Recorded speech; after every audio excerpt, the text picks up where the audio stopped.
Hey y'all, how y'all doing? Thank you for coming to my channel at Becoming Qinglexus. I appreciate you for being here. I really was thinking about changing the time, but I was like, nah, I can make it. I'm gonna push it, and I made it. I'm here, so I'm happy. I appreciate any and everybody that comes to my channel. I really do. Um, Tonight I'm prepared to do a video that's not about anybody else but myself.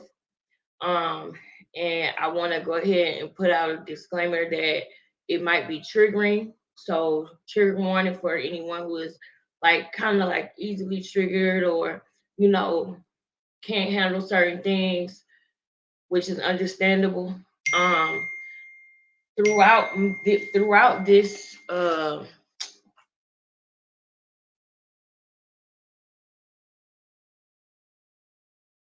okay throughout this live and throughout this series that I'm doing, it is going to be a little triggering. So I just want you guys to know that whenever you see the word purge on my live, if you are triggered easily or anything, then it might not be, you know, something you want to see. It's not awful and horrible, but some people are triggered by certain things, and I can understand that because certain things trigger me.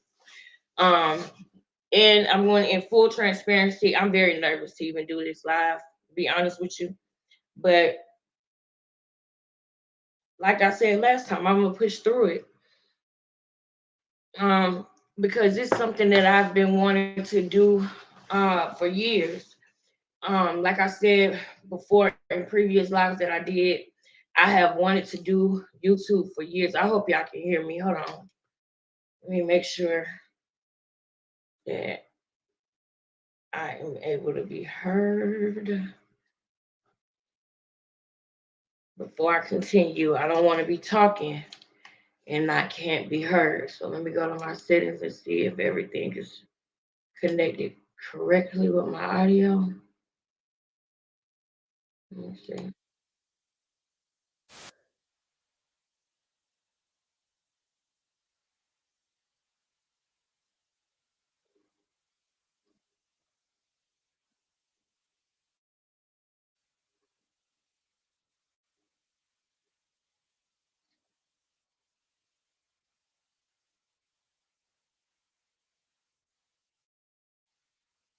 Let me see. It says default headphones, JLab, JLab Go Work Bluetooth. I just want to make sure the mic is on there as well. Real talk audio, real talk audio. Mm, it's not showing that it's on the mic, but it is showing that when I speak, I'm being heard though. It's saying JLab.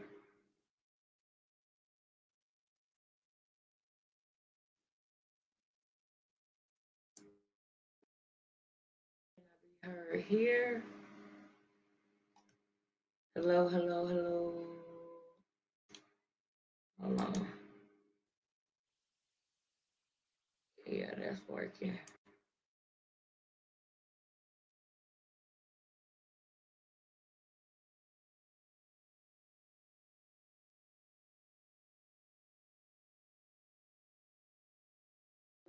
Hello, hello. Let me check and see if I can be heard. Anybody that's in the stream, if you're in the stream right now, and if you can hear me, put a one in the chat if you can hear me clearly, because I don't want to get started on this video. It's already hard enough for me to do it. I don't want to get started on the video and then realize later that nobody can even hear me. That's going to really piss me off. So let me go ahead and check it now.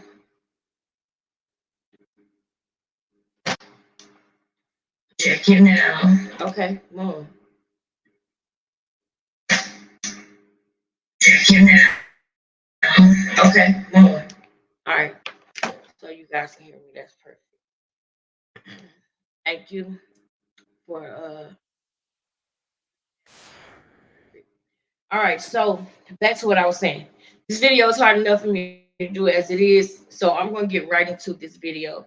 I'm gonna do my best not to have any emotion in the video because the purpose of me doing this is not for me to like get sympathy or for anybody to feel sorry for me or anything like that. That's not the purpose of me doing this video. The purpose of me doing this series of videos is to get my pain out, to release it, and start fresh. I don't want an apology from anybody. I do apologize to myself for even, having these burdens on me and not releasing them.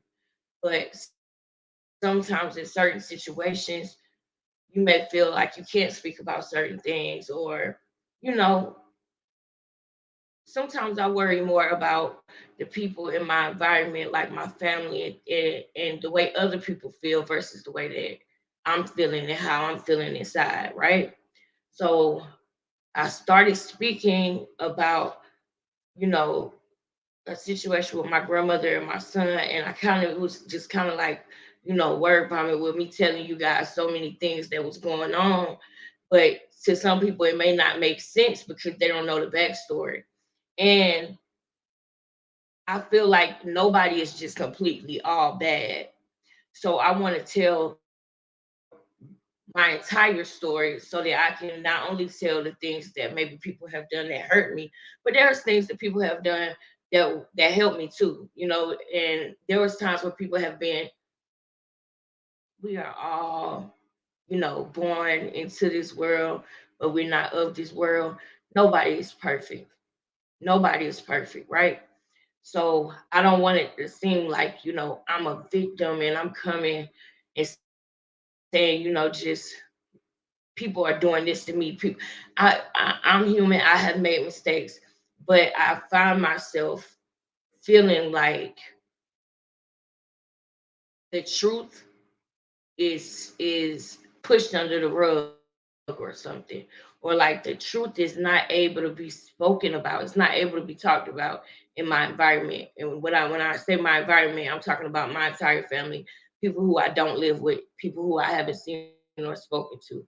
Um, and I just want to tell my truth. I want to have a community that understands me. I want to have a community that I can talk about anything to and know that they can talk about anything with me. And also, I want my life's work to be helping young women, older women, women with children, new mothers.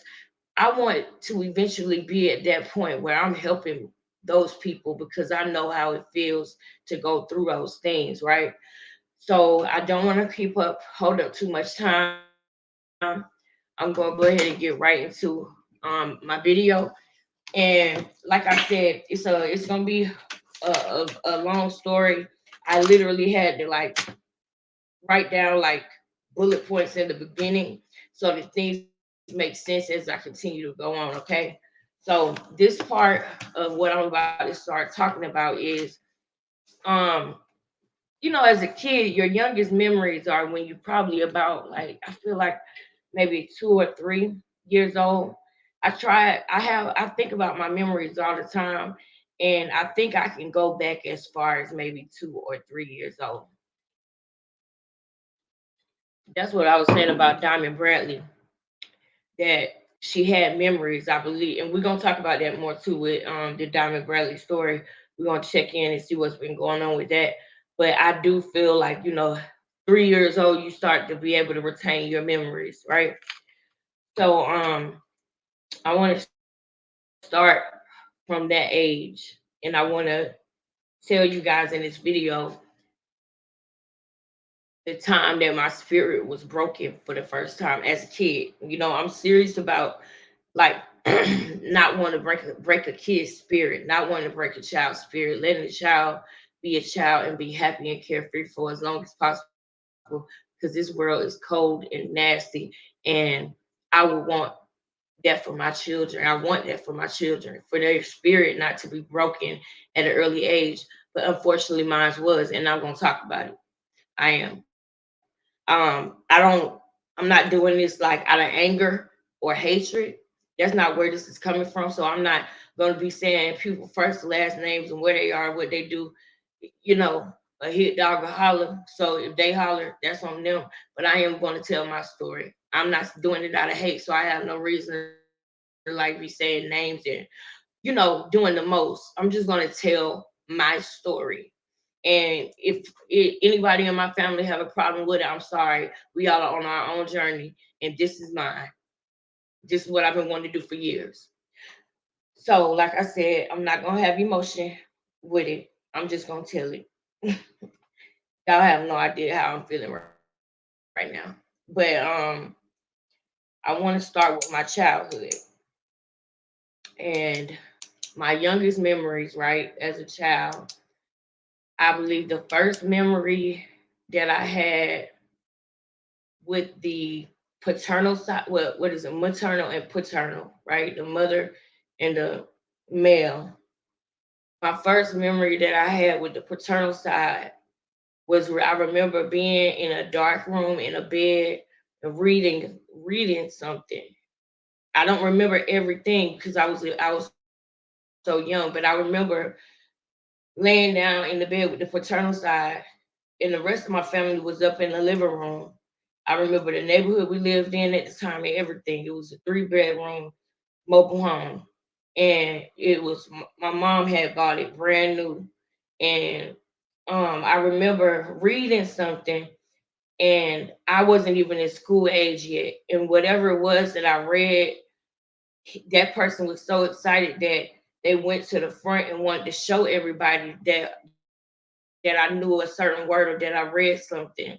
But because of the way that I didn't know what it was that I did that was right. You know how a child does something and you like, oh my God, you're so smart, and you try to get them to do it again, but they can't do it again because they're either nervous, they don't know what it was that they did that was right. It was kind of like a situation like that. So like when he brought me up to the front with my mom, and he was telling me to read this thing again, whatever it was, I couldn't do it because I didn't even know what the hell like did or read that was right. But I'm saying that for a reason. That was my first memory with the paternal side of my family, right? So we're gonna continue on past that. I can't remember much at that age because, like I said, I wasn't school age yet. I think I remember my older sister going to school and my mom trying to get me in school, but my birthday is at the end of December. So I had to wait another year. Like I went to school one day and then I had to wait another year when they saw what my age was. And I remember crying wanting to go to school with my sister. Okay, but that still don't remember much. You know what I mean? Because of how young I was, right? So when my memories started sticking, when they started to stick was when the paternal person, I don't like saying that person's name or even identifying them, but you know what I'm saying. You have maternal and paternal, right? The paternal part of my bloodline was on drugs. And as a kid, I remember seeing that, and I remember my siblings seeing it. And I remember at first we were scared. At first we were scared, like scared to death. We were so scared because of the way that that person was acting, right? So they would act like somebody was coming to get them, like somebody was coming to attack them or something like that. Like, look under the couch, look under the sofa, look under the chair, look here, look there, and we would be doing it as kids, right?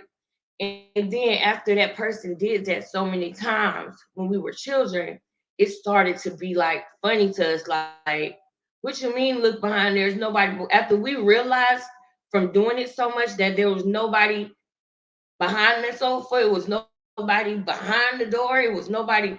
And after we realized that something wasn't right, when they go in the bathroom, they always come out the bathroom running in the hallway, running on the couch, saying, "Look behind the door, look behind the sofa, come here, come sit on my lap, come sit on my lap." Hold it, that became Like at first it was scary, but then it became like we would laugh about it because we knew that everything was okay because we had went through it so many times, right? And I'll never forget this. One time that happened, I'm missing a point too. Another hey Miss T, I'm glad you're here. I'm glad you're here, girl. So I'm gonna let you know now. I'm doing my purge and I'm telling my story and I'm trying to tell it with no emotion because I just want to get it out. I'm not saying it because I want people to feel bad for me or anything, but my soul, my spirit wants to get this out. You know, I so desire to go past so many things in my life in 2024. I've never been the type of person to make a New Year's resolution, but damn it, I'm gonna do it this year because something gotta change. Something got to change, bro. So I'm gonna try and do everything that I can different to break the loop, to break the cycle that I'm starting to see in my bloodline. So I'm glad you're here. Thank you for being here. I appreciate you. Don't go nowhere. I'm not gonna be here for long. But yeah, so where was I? Okay, yeah. I said I was missing a part. The time when we realized that, that person would go in the bathroom and come out the bathroom and act crazy, or we'll be in the shower and he'll come in the shower, he'll come in the bathroom and say, turn around, turn to the wall, and I'll see just like a big puff of smoke. And then that person will just run out of the bathroom and start acting crazy again, like saying, look under the couch, look under the sofa, da da da, right? So me and my siblings would hear them begging my mama for money. B, give me $10 more. Let me get $10 more. No, man, you can't get this. This the rent money. This the light bill money. Let me get it. Harassing like on a movie, bro. It was like a movie. Harassing my mama for money, harassing her. Sometimes she would just be like, man, here, just to make that person get out her face because she got to get up and go work 12 hours the next day, right? So we would see that too. We would see. I think my mama had to go upside his head with a glass ashtray one time. You know what I'm saying? Literally having to fight to keep the money to pay the bills. You know what I'm saying? And so when we started seeing that, what do y'all think what started to happen? As children, we started losing respect for that person because we would see how upset my mama would be when she got to go pull up or that person would be gone in the car for 3 days. And we would see what people are saying and how people are feeling. So then we, as children, children gonna say what it is because children don't know no different. They're gonna speak the truth because they don't, you know, oh, we can't say this or we can't. Children gonna just say it. And so I believe when that person saw that their children was losing respect for them, I think that's what started the abuse. Because, like I said, we started like it got to the point where we would laugh about it because we knew nobody was behind the couch. This person was just tripping, right? And my mama would actually say, "Daddy's drinking beer." That's what she would say. So now that I'm grown, it was that he was smoking CRA, but she didn't say that to us. She would just say he's drinking beer, so that we would think that that's what it is that's making her act like that beer, right? So, um, I'll never forget. It was about 3 or 4 o'clock in the morning, and we got woken up. We kids now. I need you to understand that we are kids. I'm talking about elementary school kids, and we got woken up with a bucket of water being poured on us. Oh, y'all want to laugh at me? Y'all want to laugh at me? Y'all want to laugh at me? Y'all think I don't know what's going on? I look like I'm out of it, but I see everything. I know everything. And I remember us having to stand up in the middle of the night, 3, 4 o'clock in the morning, and hold our hands out like this. And if you drop or like this with books on them, and whoever drop your hands, if you drop your hands, you get slapped. If you drop your hands, you get your hair gets snatched up, grabbed. I'll never forget my first grade report card. I got all A's and B's, and I got a C in conduct because I like to talk a lot. That was something that, well, was always on my paperwork, that I like to talk a lot. It was a lot going on at my house, but I never, when I would go to school, I would be so bubbly and giddy, and I would talk, and I would just act like nothing's going on, right? And so I brought my report card home thinking that everything was going to be cool because I got A's and B's in my academics, and I got a C in conduct. So I would never forget him calling me and telling me to come here. He was like, "Come here." And so I came over there because I'm a kid. I'm in the first grade. I'm like, "Yes." I came over there. When I tell y'all, this motherfucker slapped the soul out of me, slapped the fire out of me, and I didn't even see it coming. And when I got slapped, I'll never forget. That was the first time that I had like that thing that come in your throat where you want to cry, but you don't want to cry, but it's coming up and you can't help it. Like it start off in your chest and then it comes up and it comes up and you can't help it. You don't want to cry, but you can't help it. It's coming. I remember that feeling and I just couldn't believe it. It broke my heart because while I was being raised and grown up, and I'm gonna break this down for y'all too, but people would say, "Oh, I'm a daddy's girl," or like when his friends would come around, they would call me a daddy's girl. I would wear jerseys and I would wear do rags and I would play basketball outside. Like, so I thought I need y'all to understand because I'm gonna break this down on another level in another video. But for a long time, I thought that I was just a daddy's girl. Like, you know, we had a connection, a bond. I was a daddy's girl. We would ride. I was like a tomboy. So I thought that was what it was in my life. And I'm saying that for a reason. So I'll explain that in another video. But keep that in mind though. So I got slapped and I couldn't believe it because I wanted to make my parents proud, my mom and my dad. I wanted to make my parents proud, right? And so when that happened and I got slapped, I was just lost and confused. And I couldn't believe this was my life. I couldn't believe it, right? I remember I got to stay on task. I don't want to go and jump to other memories because I got to stay on task or I'm going to miss something.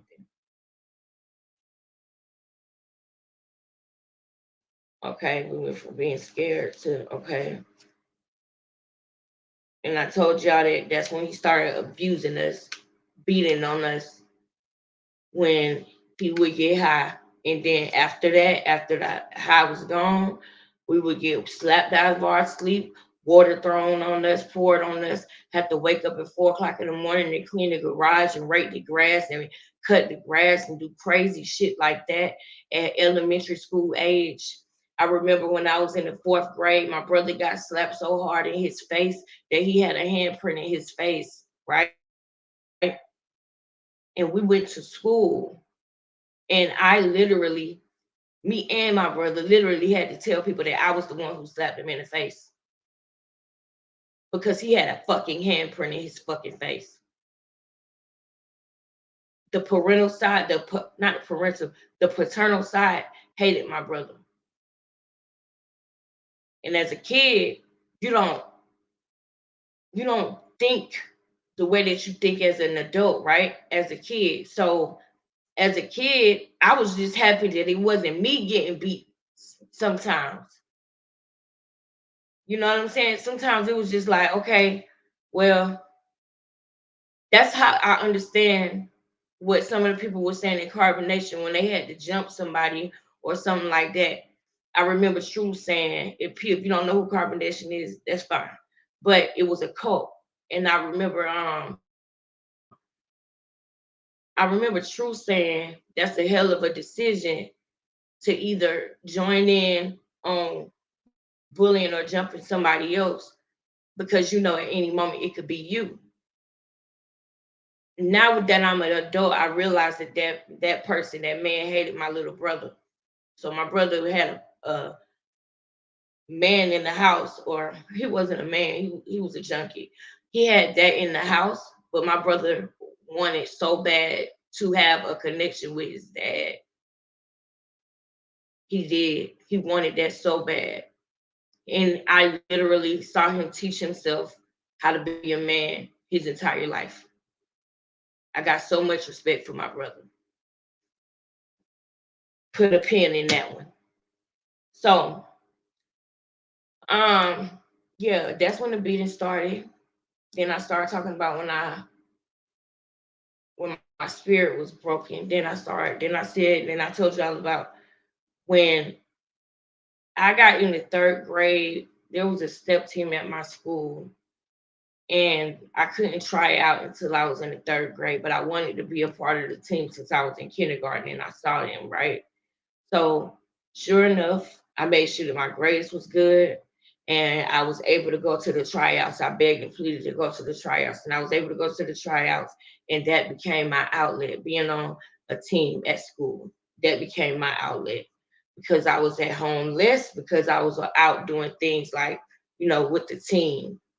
And when the junkie, the parental side, when his friends would come over to the house, like the people who sold him stuff, because they always had like gold bracelets on or gold teeth or something like that, and they would come by the house, and you would think as a kid that they're just coming to visit, but they probably was coming to do a transaction or something, right?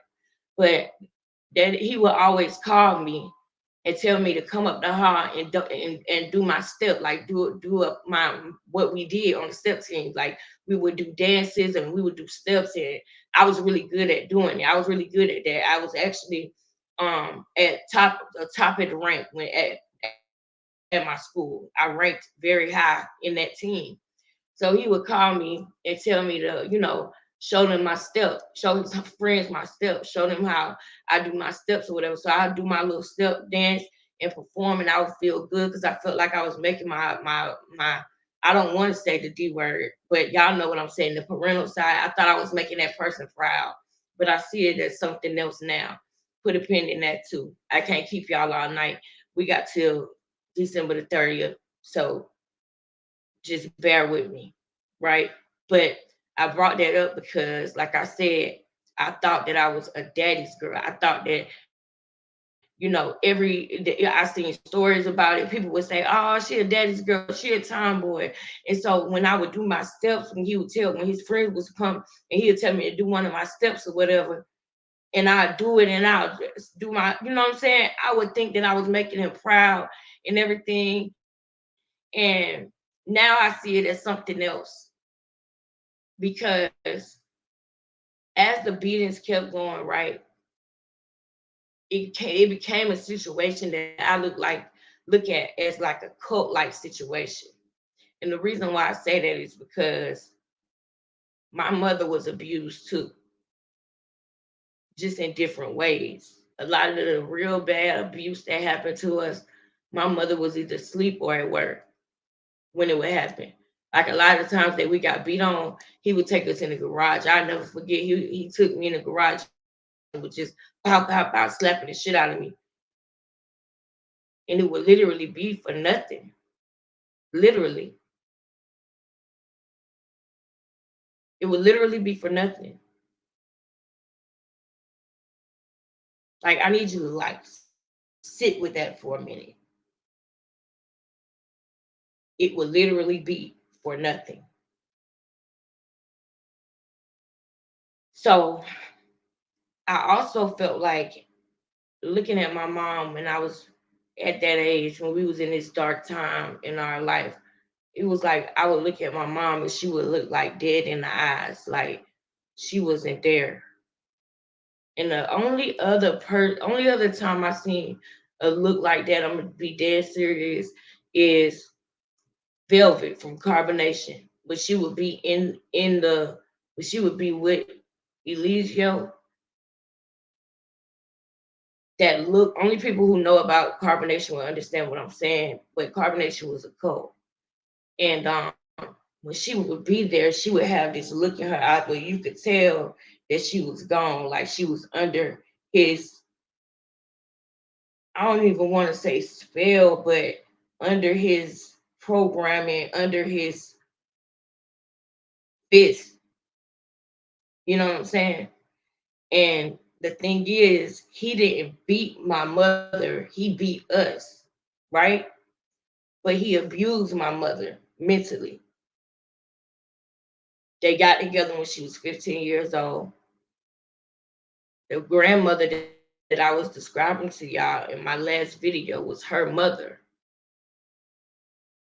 So let's just say she was looking for love, right?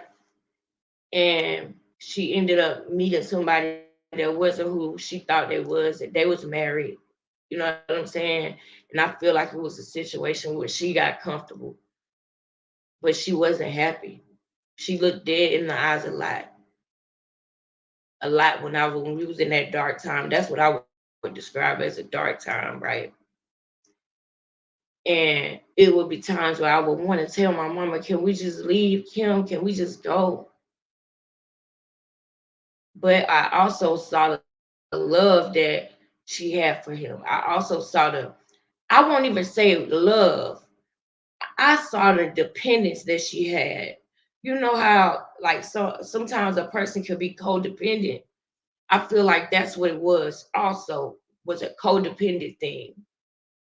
Because even though this person was going to take the bill money, even though this person only took from us, you know, if they would get a job, this nigga would get a job, right? And work the job, and when he get paid, never go back to fucking work. That's the type of dope head I'm talking about. And I'm sorry, YouTube, if I said the name, if I shouldn't have said the name, but that's the type I'm talking about. That's the type, literally. Christmas, holidays, Easter. Was a dreadful fucking day, and it shouldn't have been dreadful, but it was a dreadful day. That person never wanted to go. Like, I remember one time, my grandma wanted us to come to her house. My grandma owned the paternal side on his side, and we couldn't go over there because we had fucking whips and shit on our face. So we couldn't go to my grandma's house because then people would find out what was really going on. Who can I compare this to? Let me think.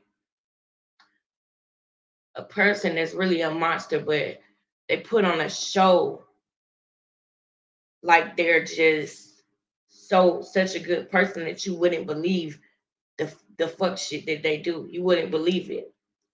So I'm saying that to say that as a kid, all of us wanted the beating to stop. We wanted the all the abuse to stop, the mental abuse. When I say mental abuse, when I say that I feel like it was like a cult type situation, in cults, what they do is they try to make the other members of the cult hate each other. And the members of the cult are all fighting for the love of the cult leader. They want to feel love from the cult leader. You understand? Or not even just love. They want to be accepted. They want to be not beat on by the leader. So there would be times when he would make me and my siblings fight each other. There would be times when I'll never forget. He made my sister my little brother had asthma, right? And if anybody know anything about a nebulizer, it's a white cord. It's a clear cord that you use on a nebulizer that the air pumps through, and it either comes out through a mask or through something that you hold in your mouth. But it's a clear cord and it's long.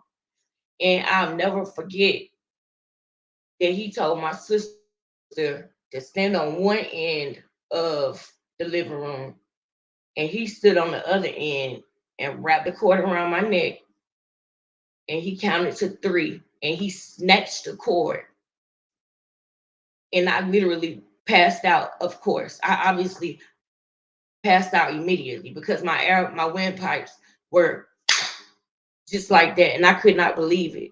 I could not believe that somebody. I couldn't believe that that person would do that. Like I could have died. That's what I was thinking in my mind, right? Yeah, big facts, T. Big facts. Big facts. And I ain't holding it in no more. I'm tired of holding it in.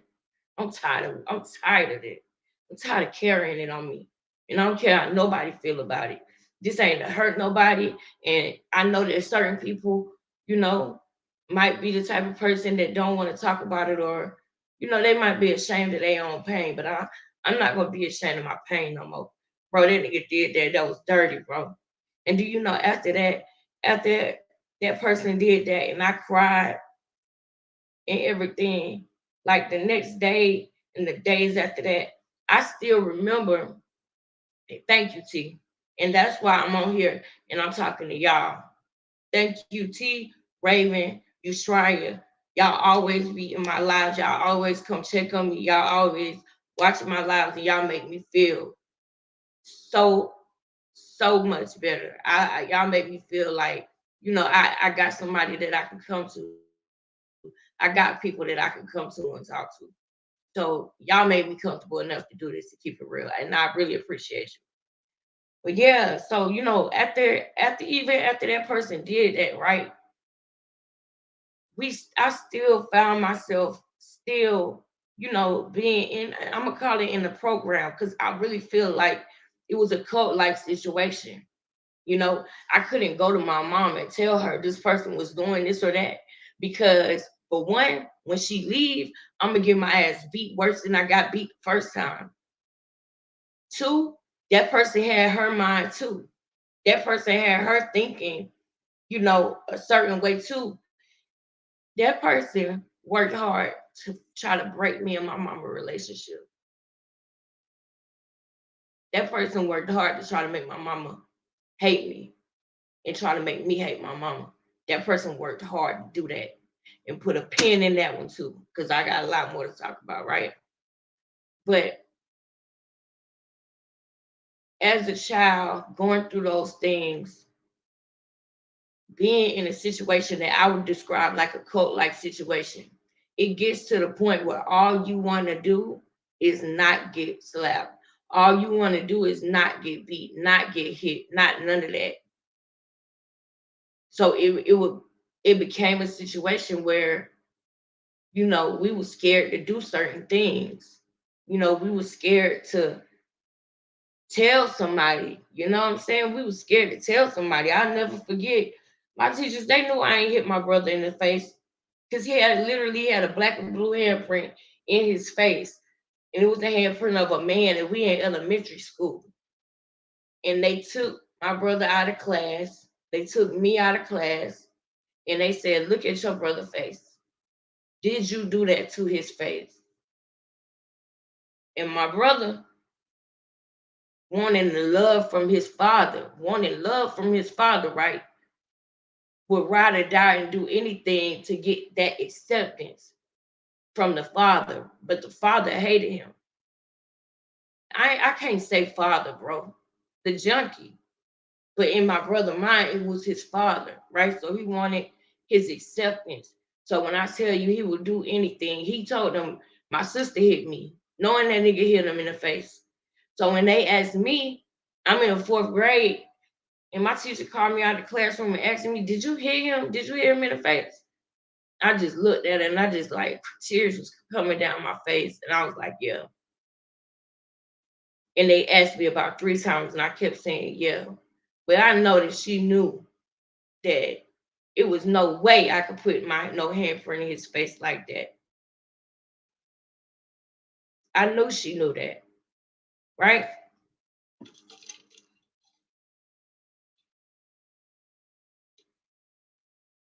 So let me see. I don't want to go too long. It's been about 39 minutes. I want to go 45. So I know that a lot of this story is gonna sound horrible, but that's just what it is. Sometimes people have horrible things happen to them. And I also think that that's why, I try hard to understand a certain person that was on YouTube, you know what I'm saying, that I felt like was going through a lot. You know what I'm talking about. That's why I feel like I try to understand that person. And that's another reason why I want to get this off of my chest and get and release this pain, because I don't want to trauma bond no more with people. I don't want to, you know, have this whole have this on my chest like for years, not being able to say it because now all this stuff I'm saying, some of this stuff my mama don't even know happened. Thank you. Thank you so much. Some of this stuff my mama don't even know happened because she was either at work or she was asleep because she was working all day, right? So it's a lot of stuff that I'm gonna tell y'all that happened throughout my childhood that my mom didn't find out until like we was grown. You know what I'm saying? And we was old enough to say it. But I will say this before I end it. It got to the point where we would literally like, I'll never forget, one of us wrote help me. We had like this wooden furniture, and one of us wrote help me on the side of the furniture because we was gonna have Thanksgiving at our house that year. And when I tell y'all every holiday, this motherfucker's in the room with the door closed, either getting high or coming down from a high. So it was always a downtime, right? So this year, because they put on a show for everybody, right? Because they're so charismatic when they around their grandma or their family and they put on this show for everybody, they were convinced to do Thanksgiving at our house. So it got to the point where we literally, some one of us, I feel like it was me, but I think it might have been my brother. I don't know, because they asked us who wrote it, but it was literally help me was written on the side of the wood furniture in the living room. Nobody saw it, but him. He saw it and was like, "Who the fuck wrote help me?" Thank you so much. Thank you so much, Graffiti University. I appreciate you, and I'm gonna do that. I'm gonna keep healing. But yeah, we and when stuff like that would happen, like when one of us wrote help me, he would line us up and whoop our ass until somebody tell on somebody or to the person who did it actually said that they did it, right? One time it got so bad. I remember, do y'all know we got our ass whooped one time because the toilet got clogged up, right? Because my brother had to use the bathroom and he either didn't flush the toilet after he used it or the toilet had got clogged up, right? So mind you, this person got a hate for my brother. It's almost like how Nature Boy, I keep referring to Nature Boy because that's the quote that is the most recent and that I'm familiar with. Nature Boy had said one time that if a woman have a seed by a man that's not him, then he would want to unalive that offspring. And I'll show a clip of it tomorrow for those who don't know what I'm talking about. I'm sorry if you don't know what I'm talking about. But it was almost like that. Like that person, my brother was the only boy out of 4 children, right? And that person hated my brother. He hated my brother, like hated him. And I don't want to say too much of what he did to my brother because that's his story. You know what I'm saying? So I don't want to say too much of what he did, but I am gonna say my part of what I witnessed and what happened to me and what traumatized me. And some of the things that he did to my brother traumatized me. You know what I'm saying? And I'm gonna go to the end of the year telling my story, y'all, because after I'm done telling my story, I'm gonna forgive myself for holding these things in. I'm gonna forgive myself for feeling like I couldn't say nothing or for being angry that I couldn't say it to nobody around me.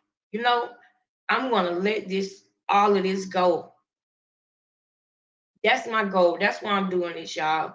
I want to say it and I want to let it go and be done with it. And I want it also documented because I want my children to know the truth about their mama and what she did. God forbid if anything ever happened to me. I don't want to leave my story up to people who don't like me. I don't.